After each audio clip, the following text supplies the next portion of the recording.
Hey friends, happy Saturday morning. It is going to be a beautiful, beautiful day. Hey guys, I just wanted to share something that was on my heart this morning, something that I really, really hope blesses you. I am up at a race in Kansas, hence the reason that I got to keep moving because I got about 39 miles to go. But I wanted to share something and had a very timely Bible study in light of the way the race started off this morning. In Psalm 91 verse 1, it says that he who abides in the shelter of the Most High will rest in the shadow of the Almighty. Is that beautiful or what? Well, Larry and I, when we got up at 4 a.m. to do Bible study before the run, man, the rain was coming down, the lightning was coming down.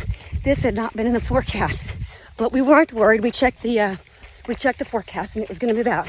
So we had rain and lightning probably the first hour. Now, when we started off, Larry, the 50 and the 100 miler started off first. So I started off by myself with a small group of people, and we immediately, within no time, were so spread out that we were basically alone.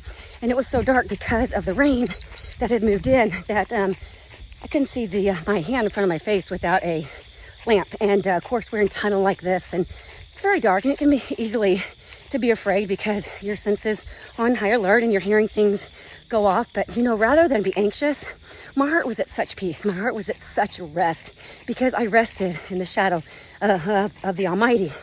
And you know, Romans 1:20 tells us, and I'm going to paraphrase, that since the beginning of time that we know about God's invisible qualities through creation, through what he has made, we can discern who God is.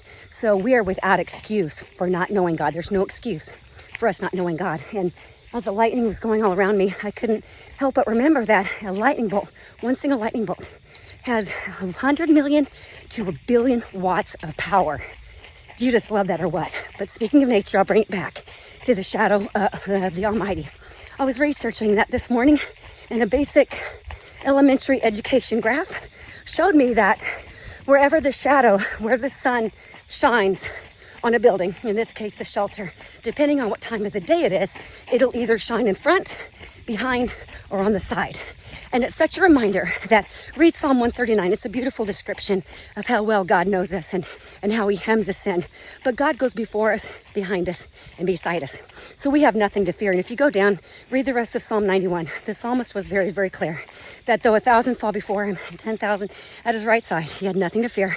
He didn't fear the pestilence at night or anything that happened at midday. So if you are abiding in the shelter of the Most High and you are resting in the shadow of his wings, you can find rest. Your heart, your mind can find complete rest in darkness and a storm, in anything that you go to, because anxiousness and rest are direct opposites. That's why we must rest in the shadow of the Almighty. So guys, really, really hope that blesses you. I got to kick it into gear. So it's going to be a great day.